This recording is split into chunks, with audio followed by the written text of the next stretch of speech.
loss of Christopher Reeve, who was with us only too briefly. And when Chris passed away last year, those of us in the Princeton Public Library community thought of a way that we could pay tribute to Chris's life. I myself had not had the pleasure of meeting Chris during his lifetime, but I know his mother quite well, Barbara Johnson, who I consider a very close friend of mine. And through Barbara, had heard a lot about Chris and what he was going through, and also about his life and all of the wonderful, truly heroic things that he was doing. And it was touching not only to me, but to everyone in this community. So we celebrate Chris's wonderful life this evening by inaugurating this lecture series, and I'm so pleased that so many of you were able to join us. We all knew that Chris had a really wonderful, full life during his 52 years, and that life was really cut short by his tragic accident.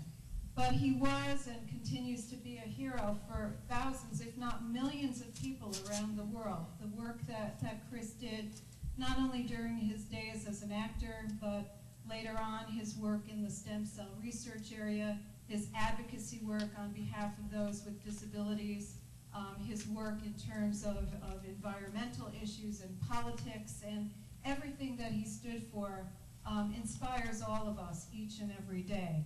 So we're really quite honored to be paying tribute to him in this particular way. And while many people around the world knew Chris primarily because of his role as Superman, those of us here in Princeton knew him as a Princeton boy. He grew up here in Princeton, was raised, went to school here, had friends here, actually came to the old library. Barbara has told me that he and his brother were well known for running up and down the stairs and making a lot of noise in the library. So that's what we remember him for here at the Princeton Public Library. So he was a friend to many people in this community, and known to people just as Chris, not as Superman, and just a regular old guy. And I think that's what we're celebrating here this evening. In some ways, this event kind of closes the circle from Princeton boy to actor to Superman to hero to one of our own. So again, I'm very pleased that we're all here. We have sponsored this annual, what we hope will be an annual lecture series to celebrate Chris's life, his contributions to society, and his wide array of interests, from writing to stem cell research, from environment to politics, and tonight, entertainment, entertaining millions of people through the visual spectacle of film. And so I can't think of anybody else who could be better positioned to do this than Bryan Singer. Thank you for coming.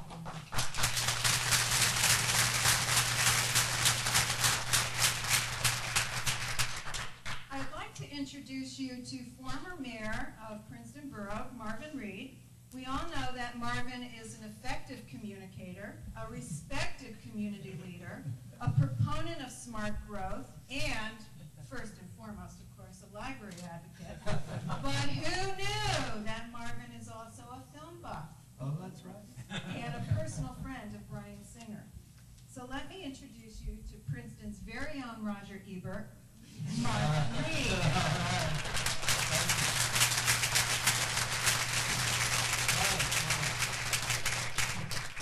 All right, I guess I'm on. Well, tonight we're here to talk and meet Bryan Singer, film director, producer, writer, a graduate 1984 of West Windsor High School, School of Visual Arts in New York City, right? And the University of California. It's my pleasure to welcome you back to Princeton, to welcome you back from a year of production in Australia, and to welcome you to Princeton's Public Library. It's the first in a series, as you heard, Daniel, and so we're coming together of people who have local roots. You're back. Chris's mother, Barbara Johnson, is with us, past president of the Friends Princeton Public Library. Grace Sinden, Bryan's mother, who serves on the Princeton Health Commission and Environmental Commission. And I don't know what you thought you'd find when you got back here from Australia, but here you are, and Princeton's ready for you. I have to ask you a very serious question. Is it true that you're really 40 years old? September 17th. Nice to hear. And how long have you been making films? Making films since I was 13. 13. I understand that you sort of kept the neighborhood kids busy. And that's how you got it. Your first commercial film, public access, right? Sundance Festival. You won the Sundance Festival. And Yeah, you'll have to forgive me. I've just gotten back from Australia, and yesterday lost my voice. Today lost it a bit more, which is perfect for this occasion. I apologize. So I don't normally sound like this. well, we'll forgive you for drinking on the job. And all right? your time. And after that came Usual Suspects. And that was 2 Academy Awards for Chris McQuarrie and for Kevin Spacey. And then you did Apt Pupil with Ian McKellen. And then 2 X-Men films, right? Yep. That really got you into it. That's 2.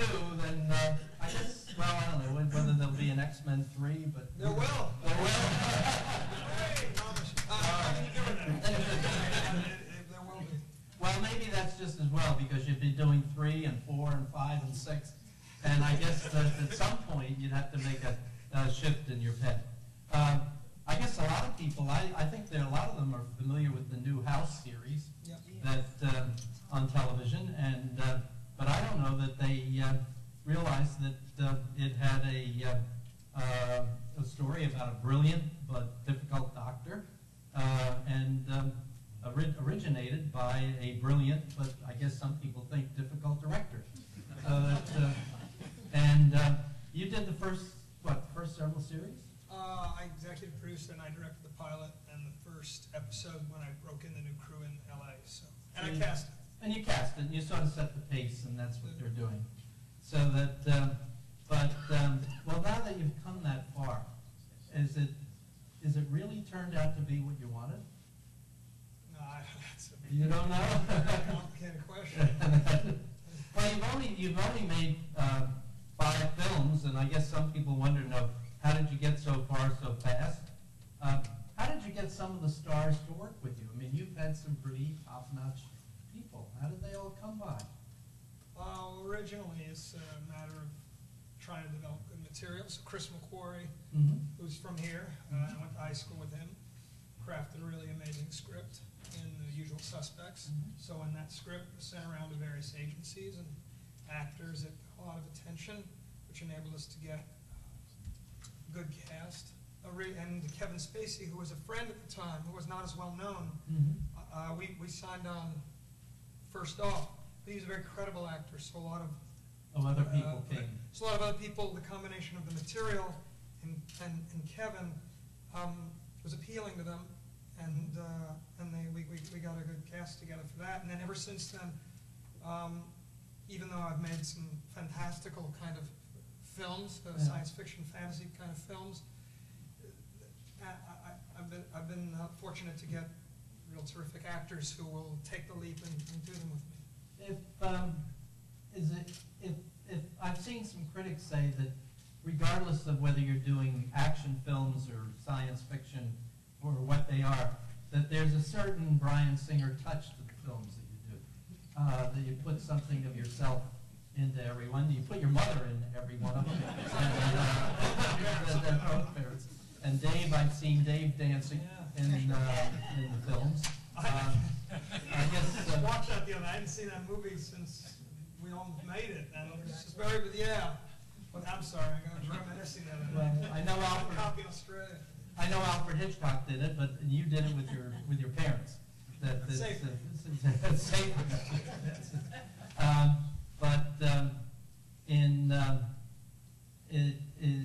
And then now, after 10-year effort, I guess, the producers of Superman to find somebody to do a sequel, I guess they think of it as a sequel, they finally came around and asked you. What brought them to Bryan Singer? Well, I've always been a huge fan of Superman. I first watching the original series as a kid in the reruns, the George Reeves series from the 50s. And then my mom took me to see Superman, the movie, in 1978.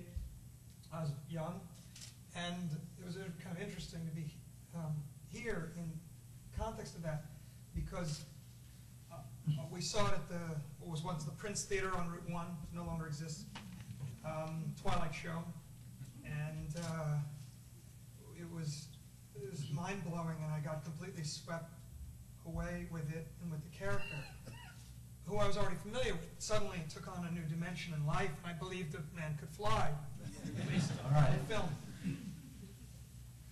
And then afterwards, it was explained to me that the actor playing the role, Christopher Reeve, was from New Jersey, had performed at McCarter Theater that I had gone to see plays since I was a kid. And I just thought, as that age, in kind of a child's way, wow, Superman's he's not from Krypton or he's from New Jersey. I can do anything. And a very, very inspiring piece of moment for me. So since then, Superman, particularly Superman the movie, and his portrayal of Superman, Richard Donner's direction of that particular movie, I was always a template for the way a comic book movie should be done, particularly for its time. So when I made X-Men 1, we all found ourselves watching, we had a very long copy with a lot of deleted scenes that we got somehow, some nefarious, from some bootleg or something. Well, Superman the movie. They're always around. And we would watch it kind of religiously when making X-Men 1 as a way to understand how to make, how to take a comic book character seriously. In that case, it was Wolverine and the X-Men. Yeah. And so, but the fanship for me existed very early on in Superman. So there was various incarnations of Superman in the last decade that Warner Brothers has attempted to get underway, and with different filmmakers, different pieces of material. But I've always had an idea for it. It was not to remake the original, because to me the original is very much a classic. So it was a way to put the original in kind of vague history and make a returns story, which is sort of like a sequel, but not a traditional sequel.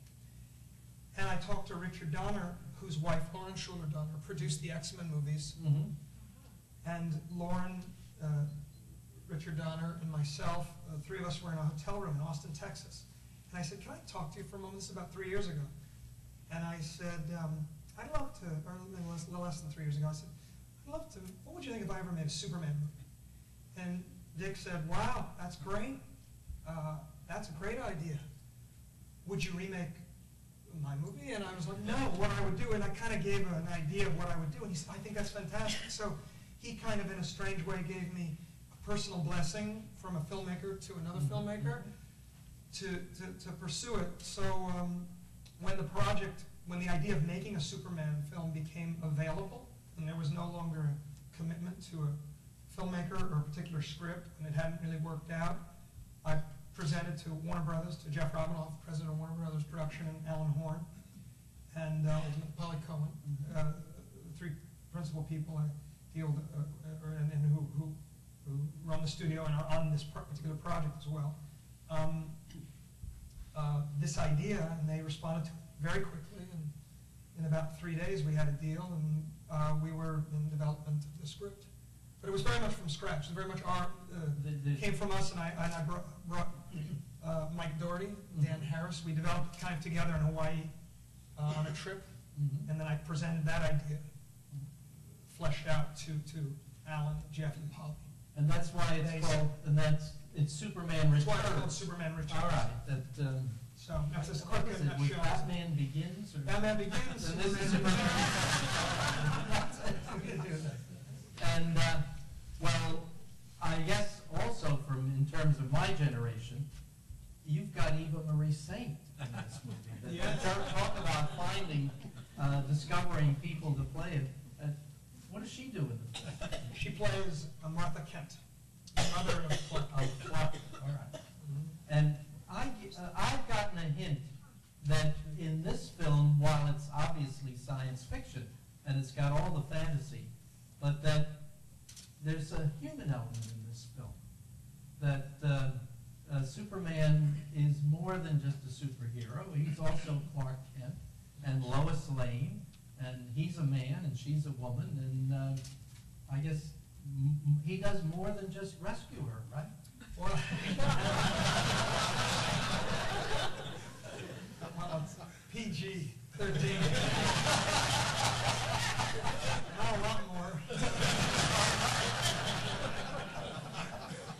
But part of putting the films in, the first film and somewhat the second film in this vague history, there is an established relationship that existed between them. It's kind of, it begins a bit ambiguous, and we learn a bit more about it as Superman Returns unfolds. So in that way, and it's also, and in this film, not meaning to be too controversial, because it actually is quite a traditional romantic film, but she has a fiance, she has a child with this fiance. With a fiance. And so that when Superman returns, the world hasn't necessarily moved on as much in his absence as she has. She has. And that becomes a dilemma for him. And so what the result is in this picture perhaps an even more vulnerable Superman and a more vulnerable Clark than we've seen before. And you never know who's going to step out of the next phone booth. Like we had a phone. You went all the way to Australia. Was that your idea? Initially, it wasn't your idea. Initially, the studio had rented stage space there, a huge studio facility there. Oddly enough, Warner Brothers had rented Fox Studio Sydney. This is before you got on? Before I was even on board, they do that. Studios often hold large studio spaces for potential projects. They had the space already leased. And it was a place, unlike Vancouver, where I shot before, Toronto, or even Los Angeles or London, there was one facility where we could confine our production and keep it secure and consolidate it, because sometimes we have more than one unit going at the same time, and I like to be there for all that, for all the material shots, so it kept everything in one place. So the choice was made. Also, for me personally, I lived in Toronto making X-Men 1. I lived in Vancouver making X2 and the pilot for House. I've lived in New York for a period of time. I've been in and out of Europe. I've never lived in Australia, and I thought it would be an interesting experience. So collectively and very quickly, we made the decision to shoot there. You know, it looks a little like, it looks nothing like the United States. So a lot of magic, but the Kansas farm looked like Kansas. I mean, you built it out there. Where? Tamworth, in the Gunnedah Shire. Did I pronounce that right? Yes. In Tamworth, which is the most beautiful sunsets you can imagine. And yeah, we grew corn. We grew acres of corn, and we built a farm. And the local people, they have a lot of land in Australia, but no cornfields. And all this is very bizarre. Is that money? All this other stuff that you were doing, the seaplane, and I don't know. I have to tell you, if you Google Bryan Singer, you will find a lot of information, and you'll get your first set of previews of what Superman is going to be like, because he does a video blog. We have this. We did something very kind of unique. There's a fan site called BlueTights.net. And they seem odd to some of you, but to fans of DC Comics and Superman particularly, it's a known fan site. So the gentleman who runs that site and I sat down and in a sort of unorthodox way of shooting, a little like my friend Peter Jackson does with KongIsKing.com for his film King Kong, a fan site developed from fanship for him that was accumulated from Lord of the Rings. I told the gentleman who runs the site, Guy Justin, I said, I'll give you 2 to 4 minute weblogs of our experience making the film if you'll put them on your site, and we'll expand your bandwidth because you may increase in more people may come to your site, and we'll have to.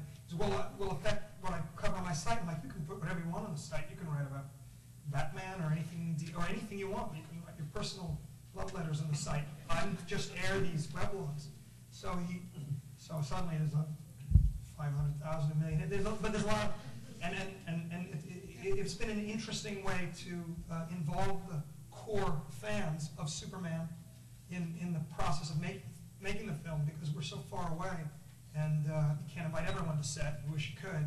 So we've kind of made them fun, and this gentleman here has helped craft them. He's making one right now. It's probably going to be quite embarrassing. You're all going to be on the internet. Besides, all of you will be.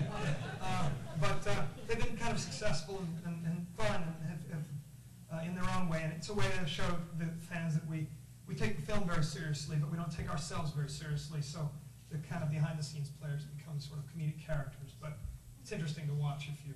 Well, I watched all 25 of them, and that's how I got an idea what they were. Well, let's see. Do we want to look at a clip, or should we wait a minute? Now, I think.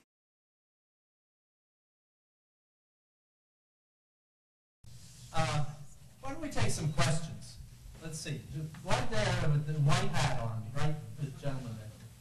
First of all, take it. Can you wait for the mic, please? Oh, There we go. all right. That was incredible. And I've been a Superman fan since birth. I'm only 16 now, filmmaker. Nice jacket, by the way. Thank you. American Apparel. Yeah. Oh, which shot, mine? Yeah. Oh, yeah, American. Jacket. But I just want to ask you a question about the visual look of the film. I know you're shooting on the new Genesis cameras, Yep. and it's the first film being shot on those, so I'm just shaking.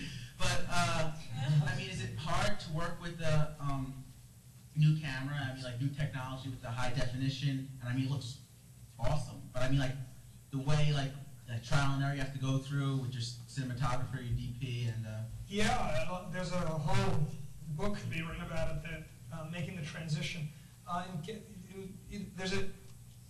Some films, including the new Star Wars films, are shot with digital cameras, 950s, these cameras that Sony built.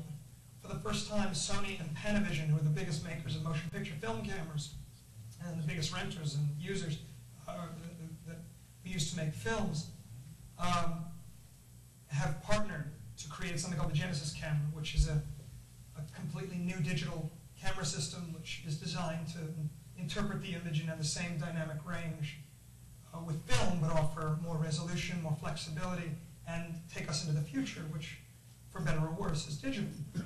So these cameras first started becoming produced early on in our production, or prior to our production, and we decided to take the leap and use them. And since then, when we started shooting, there were only 2 in existence. Now we've gone through about 12 and shoot about 8 at one time with both units, and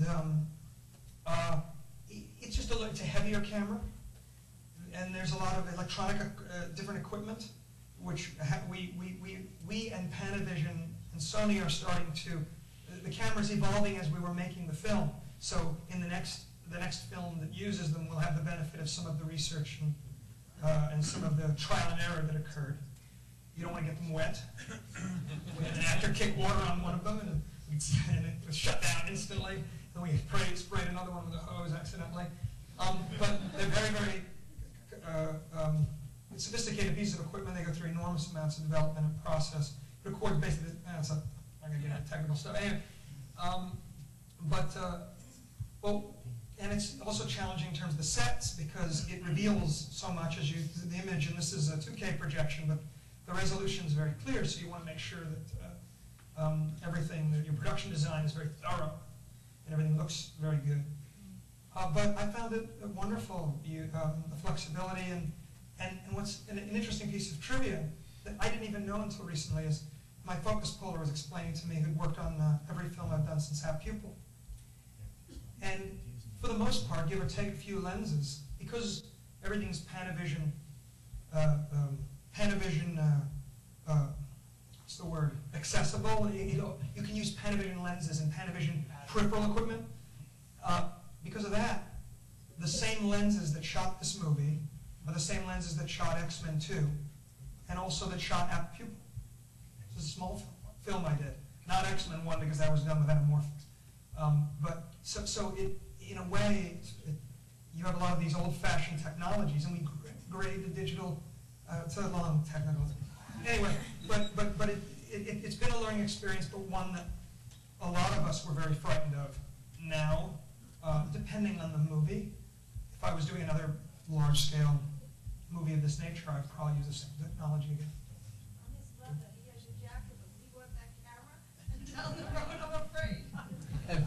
So that footage we just saw was graded and everything already? Quickly graded for the Comic-Con, for the purpose of the Comic-Con reel. It may change, the look may change. There's shots that will not be in the movie. And there, again, we cut this together just to create some kind of presentation. But cool. Well, that's the general tone of the picture. There's a lot more action, things happening in it. It's obvious you did not want to do a remake of the earlier film, but it's a sequel. How did you find your Superman? Who is he? His name is Brandon Routh, like South, and he was one of a number of folks who came in and went on tape, and for the role in its earlier incarnations, and I was going through hundreds of tapes and also meeting many hundreds of people, and he caught my interest, so I had him meet me, and we met at a local coffee shop, talked for a couple of hours, and then took some photographs of him, did some Photoshop of his hair, and things, and then eventually I screen tested him. And it was because of the screen test that we went to the Genesis camera, because we shot the screen test in 35 millimeter, and just for the fun of it, we used an old 70 millimeter camera. 70 millimeter is the kind of film they did Lawrence of Arabia on, so we used an old camera. And the resolution was so exquisite on the screen test. Brandon, and he was quite exquisite and fantastic, ultimately. I very much, honestly, we decided to go with technology. And he can act too. Yes, he's quite good. And so, when I say exquisite, I mean that in every sense. But it sounds like we got a David Selznick story coming again, that you started making the film and you had to find the star, and you took the risk of not casting it with one of the usual suspects. Well, two things. Well, I did, because Kevin Spacey's in this movie.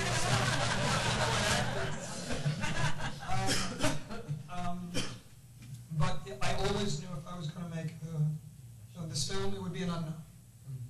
And I wanted to end with Superman, and I'm kind of taking a bit from an interview that Christopher Reeve did many years ago, but it's very true. Superman must feel as though he stepped out of the comic book page, or out of your collective memory of who Superman is. So as well as a fine actor in Brandon, there's also the physical properties and the general persona that was required, and he's also a great guy, which makes it additional pleasure. But I knew before the screen test, I knew when I met him, about 30 minutes into talking to him, I was... Another question right here. There. Oh, bring the mic. There are many of us who are probably not as knowledgeable as the young man behind me. That's why I try to give it.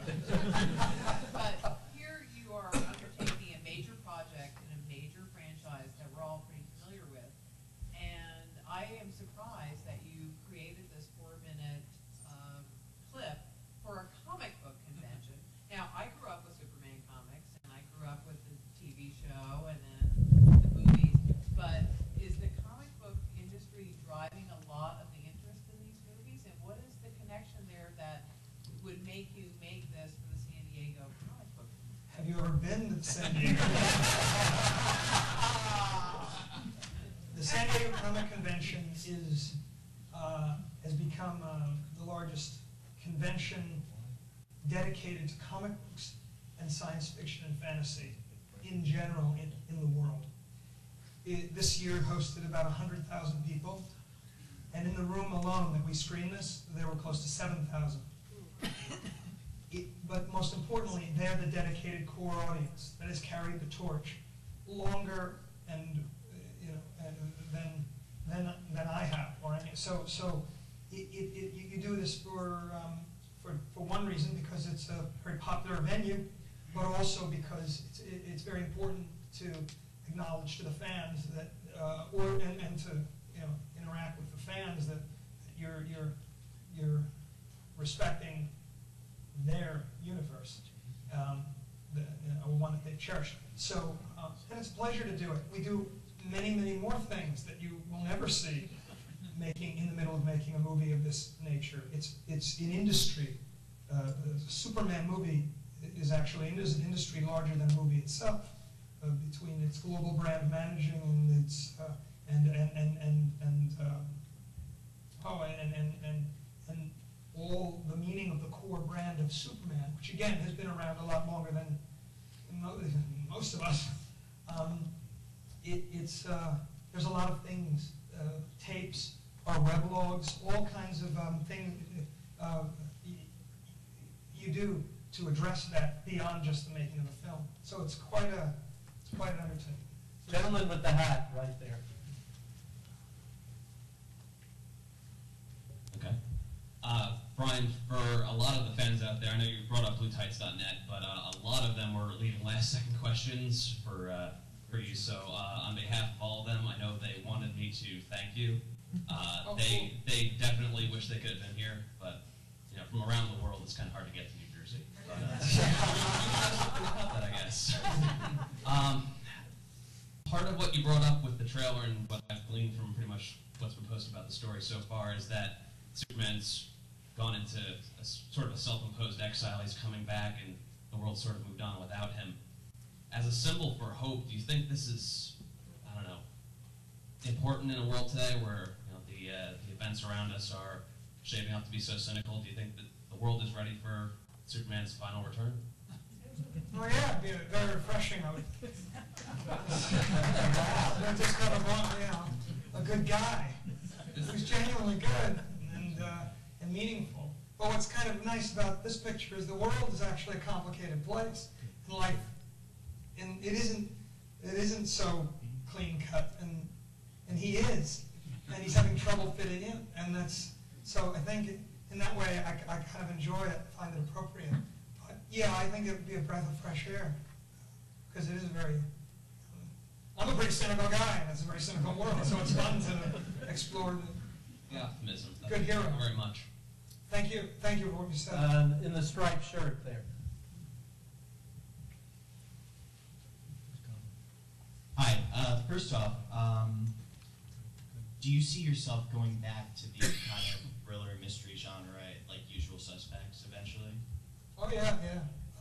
And also, within 10 years, you've gone a really long way from Usual Suspects. Now you're making Usual Suspects was like my favorite movies, but now to like a superhero movie. But the point is, how did you get that far within 10 years? Like many people have really had to build their way up.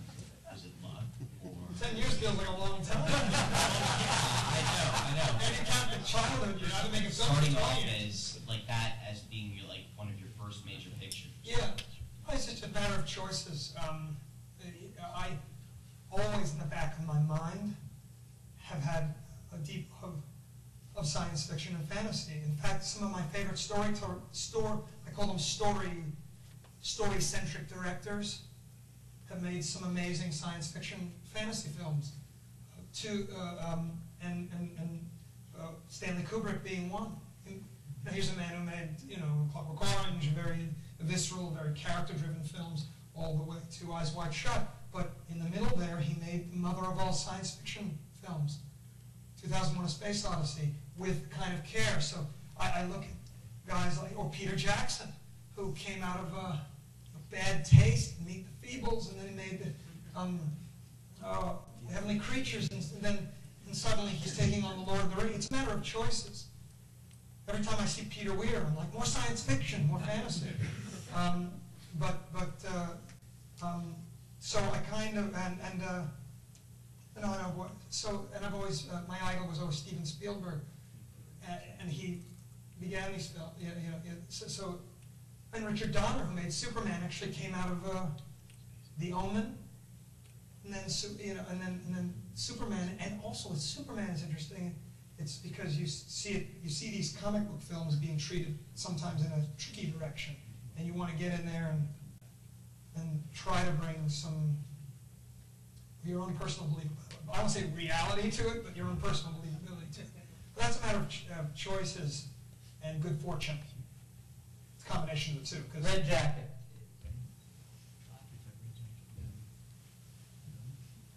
Okay. Yes, I am an enormous fan of Superman since I was a child, and I can definitely speak for pretty much everybody in the room for what we just saw was absolutely incredible. I mean, I still have chills because I remember as a child watching Superman for the very first time with Christopher Reeve, and I just felt like a kid again when I just saw that. So my question actually was there a particular scene from the original Superman movie that was your particular favorite, and was it sort of like the template for what you're doing with Superman now? I mean, like basically what I'm asking, what was your favorite part from the movie, from the Richard Donner Superman movie, and did it remain sort of like as a template for this current movie? Yeah, there are many, but it's a moment. It's hard to pick one, I know. It is. It's very, very difficult if you're a fan of, particularly if you're a big fan, as I am as well. He's on the roof with Lois Lane, Christopher Reeve and Mark Kidder. They're on the roof, and he says, she says, "Why?" And he, she's in love with him. She's looking at him. She says, "Why are you here? Why are you here?" And he says, "I'm here to fight for truth, justice, and the American way."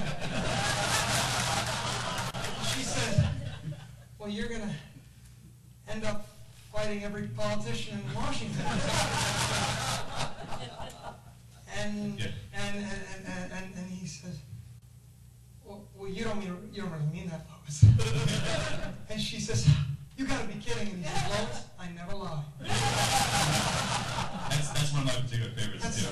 That's the guy. Yeah, that's what Superman is. And just from what we saw, it looks like you definitely treated your Superman with the exact same respect that Richard Donner treated Superman in 1978. And I think on behalf of many fans here, you, my friend next to me, and me personally, I just want to say thank you. Oh, thank you. Because it looks like you've done an incredible job.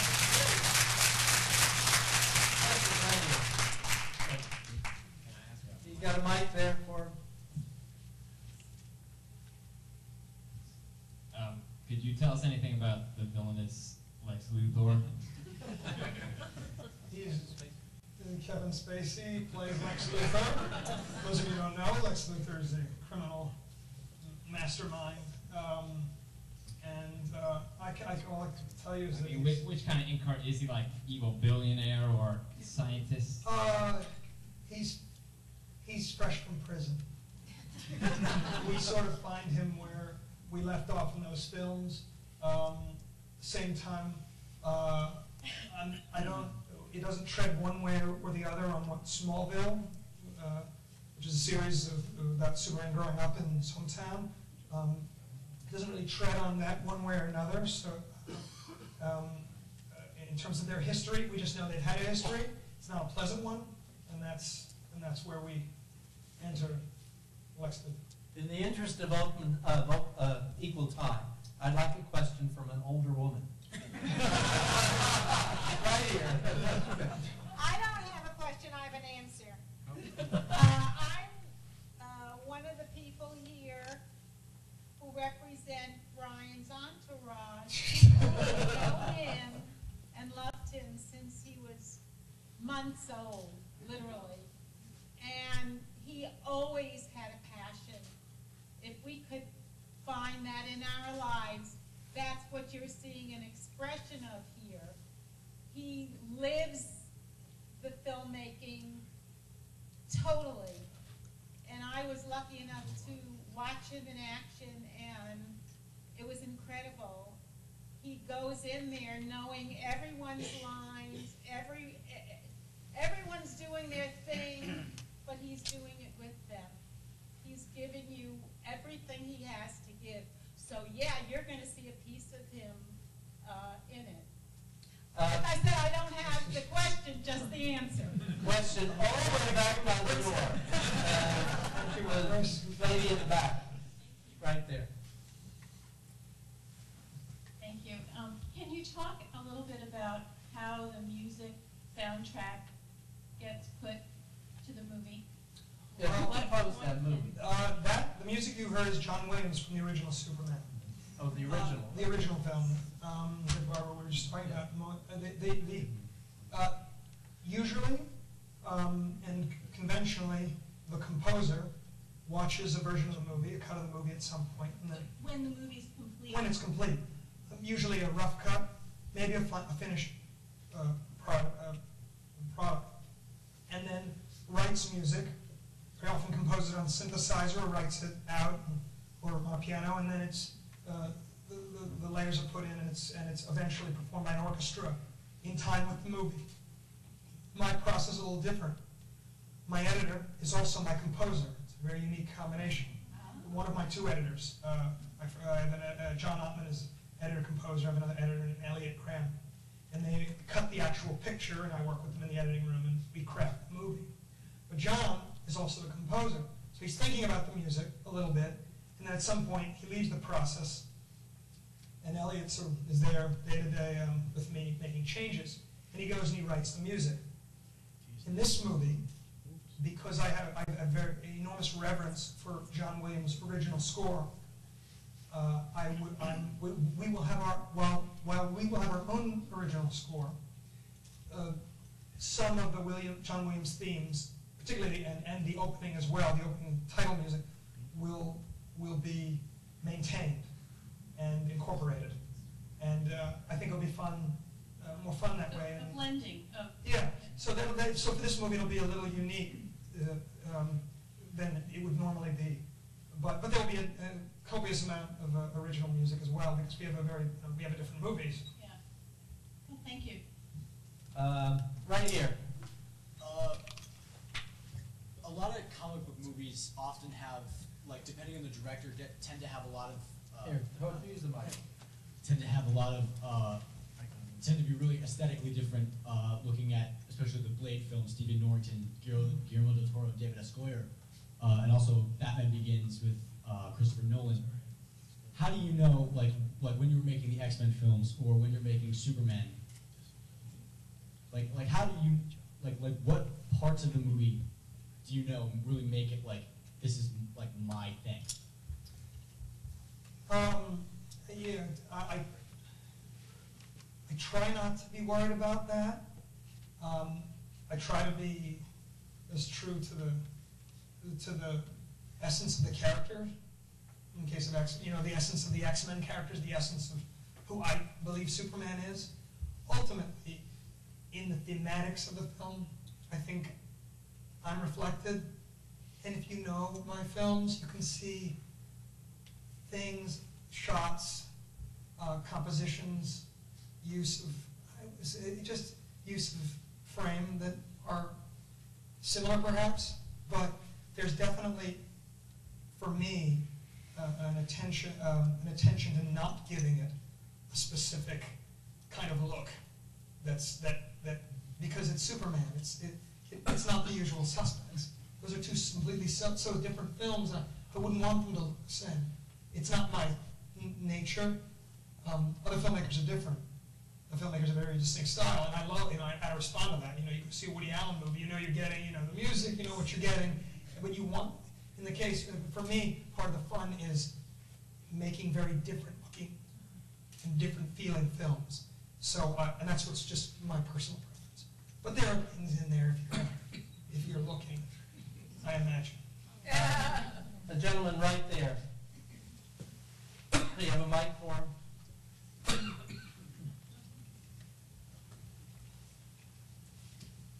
Leslie, you might have to do a comic book collection. We're doing a theater collection. And based on tonight's audience, I think you better give some thought to I guess they're called graphic novels. We have So that. yeah, graphic novels. Okay, so we'll do fine. Now, All right. I'm basing my question on something I had read in Entertainment Weekly a couple months ago. It's a rumor I had heard that there's a clause in Brandon Routh's contract and in Christian Bale's contract that if both franchises do well, that they could possibly spin off Batman Superman movie. I wanted to know if you could confirm that or deny it. What they do with actors, depending on who they are, Christian Bale might be different because actors usually sign to multi-picture deals because their likeness, and sometimes that can be used on a Superman film or it could be used on another picture. So I wouldn't want to get into the specifics of Brandon Routh's deal.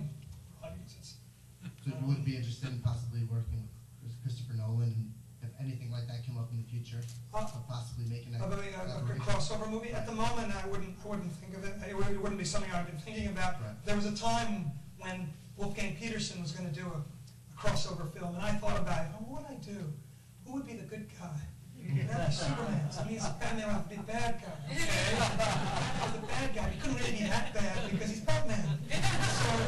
So I thought about it many years ago, but no, I haven't thought about it again until this very moment. Gentleman right there at the end of the row. I just had a question. I direct plays and stuff. How do you help actors find their voice? Like, are you very one-on-one, or do you let them do their own thing? Like, you worked with a lot of great actors. And how do you help them? I try to let them first bring me what they're going to bring me. I don't do a lot of rehearsal. We sort of run through it in the morning, and they sort of bring me what they're going to bring me, and and then I kind of take that and get it to the pieces I need. I've never directed theater. From what I understand of it, having directed a lot of accomplished theater actors and seen a lot of plays, is that the sense I get, the difference between movies and theater is that theater is the continuity of a performance. But film is very much pieces for me, pieces that I take. And some of those pieces would surprise you, are merely acoustic. In certain performances, very accomplished performances, I've taken the voice from one take and put it over the lips of another. Very often. This is throughout my films. Taking a take, one take. Sometimes I won't even look at the screen, and I'll just listen to them because I'm looking for certain moments or scenes or expressions so that in the editing room I can craft a performance. With Kevin Spacey in The Usual Suspects, for instance, he gave me probably a range of 5 different versions of that character so that I would be able to craft one. Now he had to deliver them, for which he was, for which he's brilliant. But at the same time, crafting a movie, it's pieces that you're assembling, and they're of course shot completely out of order, so it's even more difficult. So it's weird to actors. I'm like, do that, do this, and they just trust me. So I try to build a level of trust with them, and I've had that pretty successfully. Gentleman all the way at the end of the row, back behind him. Take the mic. Hi, hey, you, Mr. Singer. First off, I just want to make a comment. One of my favorite pieces, I know your hands kind of stretch and touch a lot of different things. I really loved the Jaws in 30 seconds. Jennifer Shyman, yes. She does my logo on my TV show, House. Okay, yeah, I thought it was a great little piece. They had no idea what we're talking about. From 2 hours into 30 seconds, and Brian does the voice. Yeah, they do. She does this young animator, Jennifer Shyman. She does entire movies animated on the internet in 30 seconds as performed by bunnies. Exorcist, The Shining, and I did the voice of Jaws because Jaws is my favorite movie. I guess my question is, as a filmmaker and a person who's very much into production, you starting your production company, as far as how did you get that started, and as far as where do you look to go with that, as far as like an ILM, or are you looking to go into special effects, or where do you really see your production company going? Well, it started as just a loan-out corporation, just a way for me to get paid differently for tax purposes, and so I named it Bad Hat Harry, which is a line in Jaws. those guys in bathing cap and the chief of police said, "That's some bad hat, Harry." It's Chris McQuarrie's idea, and I just stuck with it, and now I'm not staying in my company. But what it's become over a period of time, very slowly, as I've employed different people. It's a small group of people that work in different capacities, and the goal is to just develop projects. And so far, we have the series House, a mini-series for the Sci-Fi Network about the Bermuda Triangle that's airing in December. I'm producing a documentary about the history of Superman, how he relates to the history of America, and that's done under that company. And all my films in development. And it's nice, it's because I started the name so many years ago that it lays on all these films over the years. So that's the purpose of it. But it's growing very video game. It's a video game we're developing and a number of other feature projects, television things, very gradually. I'm not trying to build a big empire too soon. The gentleman over here with the necktie. It's growing.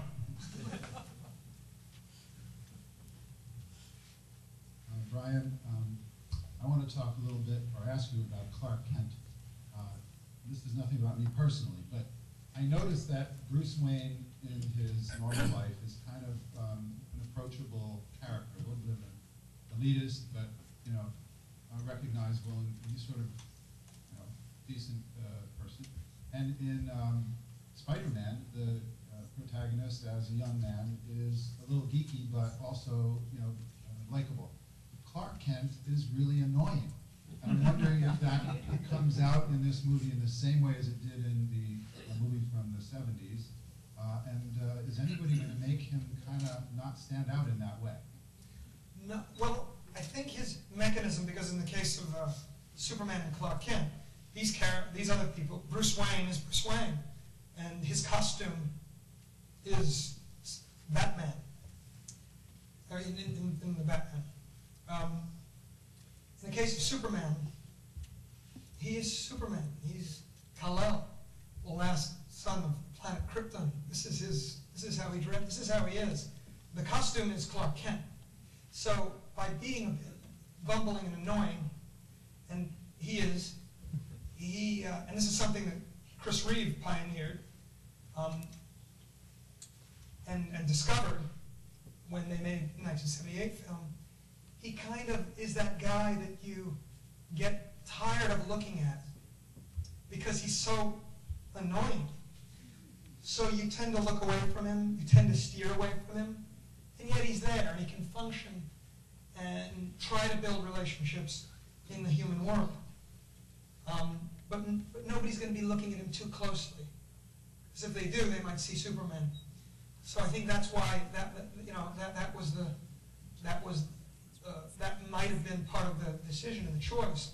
And there's other reasons why Chris played it that way. But it's kind of it's fun. It also creates it's not, you're not watching one whole movie the same guy. You're watching two different characters. But that's the reason, because the costume is Clark Kent. That's the act. It's a facade. The real Clark is Kal-El, and it's Clark on the farm in Kansas.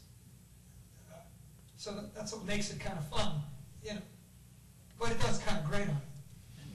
Brian, when I came in, one of your school teachers from West Windsor was here, and I can't find her. Do you have a question for Brian? You must have had some for him when... I can tell you a story. I wore my pants once. Remember that? And I took them off. You couldn't do this now. You people have suits and weird things. 5th grade, Mrs. Merrill tore my pants in the crack. The embarrassing part. And I said, oh. And she said, hold on. Took them off, and I went in the closet. I did a big clothes closet in my underwear while she sat teaching the class.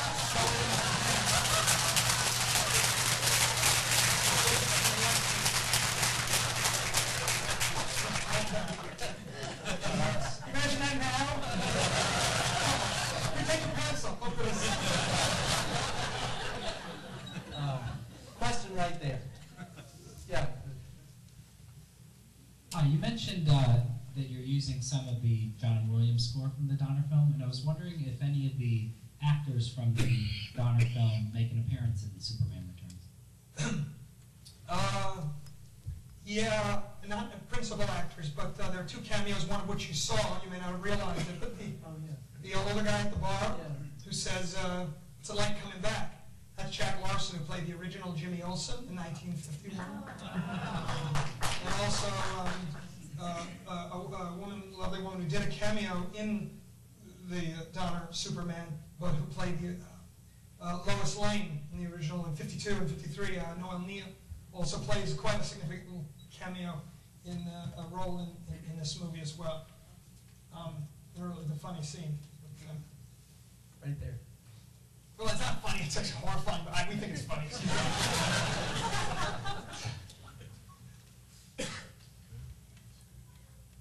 One of the things I loved about the first two movies was the humor.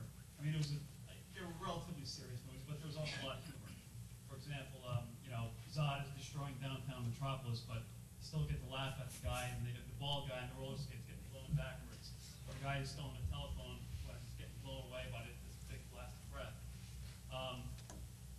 From what I see in the footage, it seems to have a pretty serious tone.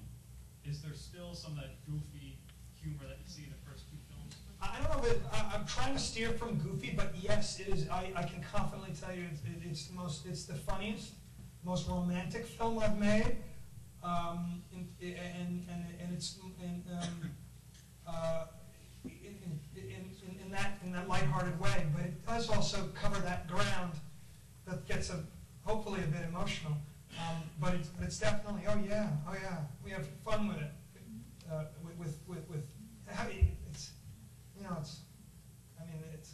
It's Superman, and it has to have that. Even the original, even Max Fleischer animation was fun in a way. It certainly has a bit of that. But we try to make sure it's not too lines like, "I like that light, it glows red like a Krypton sun." I'm sorry, it's geeky Superman 2 humor. But it won't be quite that, dear God, it's odd kind of things. But there'll be humor. Okay. All the way in the back there, right? Hi. I was wondering, a lot of movies take liberties with source material, like Spider-Man, Organic Buck Peter, The Leather, and X-Men. To me, the most drastic change seems to be giving Lois Lane a baby. I was wondering how you arrived at that. That's the biggest problem. And not the S.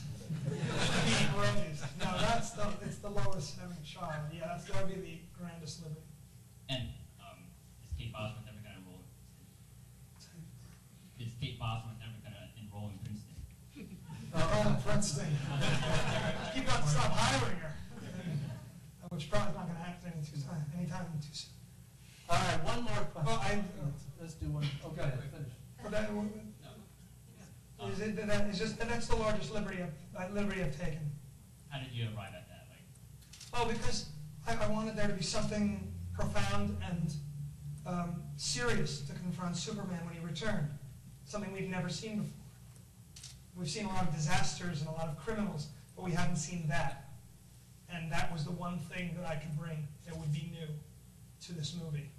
And ultimately, yes, it's the largest divergence from the traditional lore, which has had many divergences over the right here. Got a mic? Right here.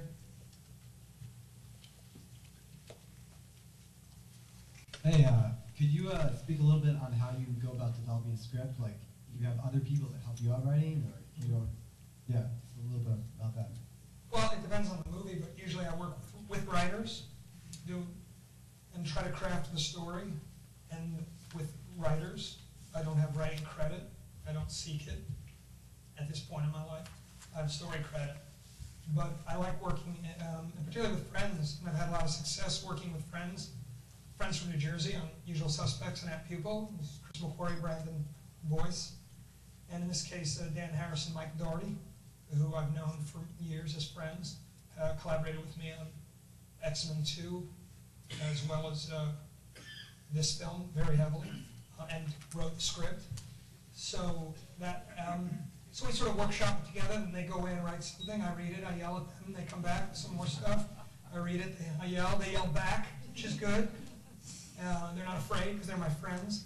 And then they deliver really wonderful material, and they're on the set pretty much every day, almost every day. And in case something goes wrong, or I change something, or we have, they're there to back me. It's a really good, useful tool, and the writer becomes kind of like a co-producer, and it's a really great thing. So to be able to have that relationship with your friends is really good. That's my process. Other people work in different ways. One last question.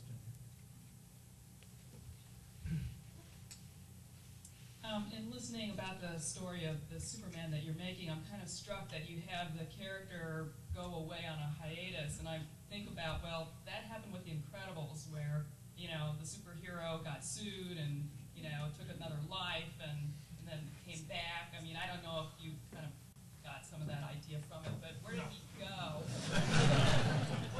Why did he take a break? And, what was he doing during that break, and what brought him back? I mean, I don't know, maybe it'll... It's part of the movie. The picture, but he went looking for some sort of soul. So he went looking for home, and where he thought it might still be, or something might still be.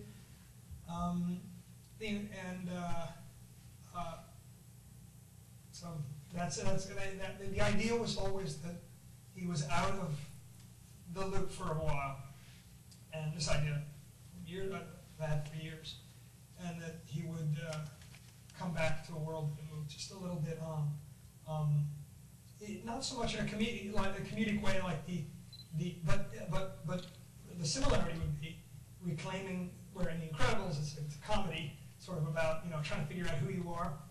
In a way, this is a dramatic love story that happens to have about 1,400 visual effects in it. About somebody finding their place, reclaiming who they are in a world that they mistakenly abandoned for a while.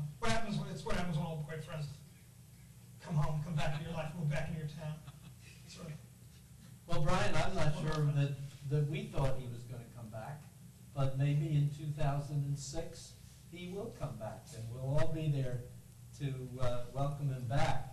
I'd like to ask the audience here a question.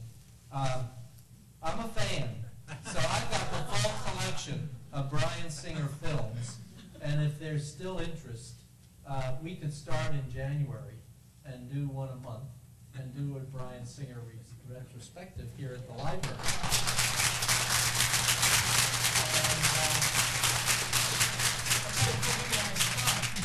We'll take, well, I'm used to that. I used to do their taxes. But we'll do one a month, and we'll do it in the sequence in which you made them. And then by June, we'll be ready for, I guess, midnight on June 30th. We'll all, like they did last night with Harry Potter, we'll all go down to the garden and be ready for the opening. All of you at midnight. Any last words for us here? No, I appreciate it. Thanks. And again, I apologize. I've just gotten from Australia, and I've been there a year, so I'm on that time zone and about my voice. So if I'm a little, if I said anything stupid, I apologize for it. Thank you.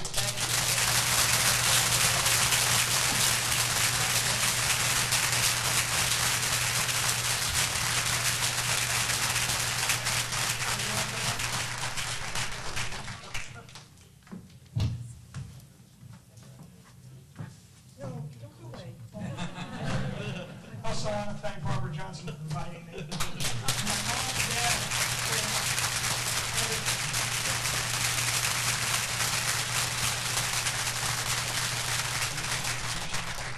I have to admit. Go ahead. That's just me. I fell over. That. Brian, I have to admit. I have Superman Returns. I had very mixed feelings, but you won me over. And so is the clip, and I think it's going to be wonderful, and I just wish you and the whole crew just a lot of luck with it. Thank you.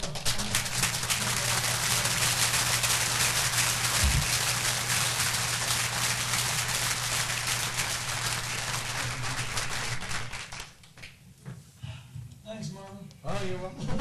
Don't go away yet. There's still more to come here. First of all, I have a lot of people I need to thank, but first of all, I need to thank Bryan Singer, who really did travel halfway around the world to be here tonight with us. Thank you, Bryan, so much.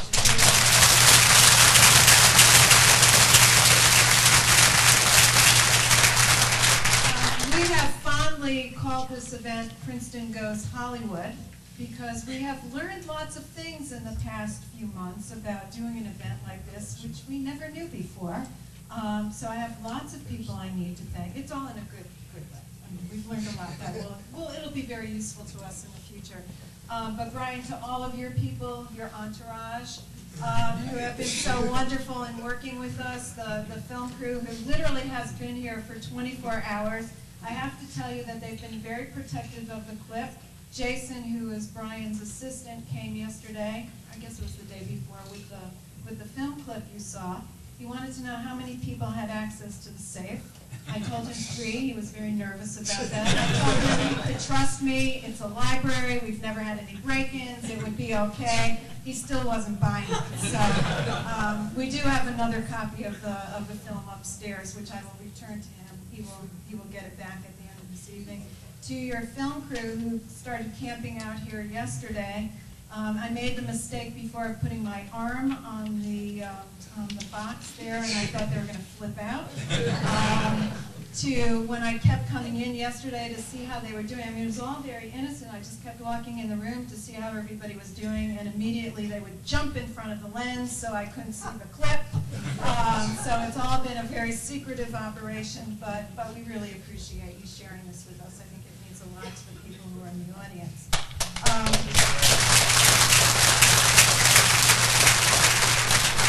There's another very important person that we need to thank for all of this, and that's Barbara Johnson, who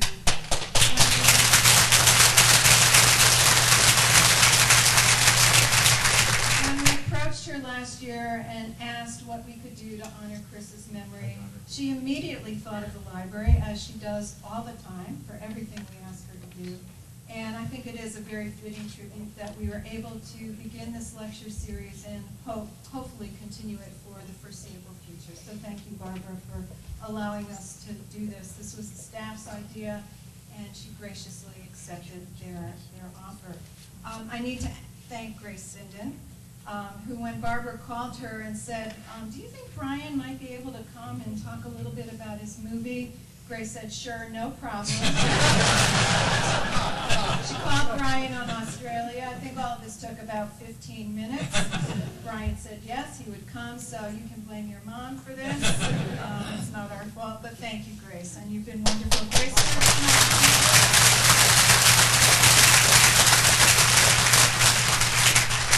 she helped plan the event, and it's been wonderful. Actually, Grace and I met over the phone one day when she called to ask for a library book, and I happened to pick up the phone, so that was how we first met. And I need to thank all of the Princeton Public Library staff who have been so intimately involved in this event from the moment you first thought about it. So many of you who have helped make this evening possible. Specifically, let me thank Sue Roth, who's in the back here. Sue, raise your hand.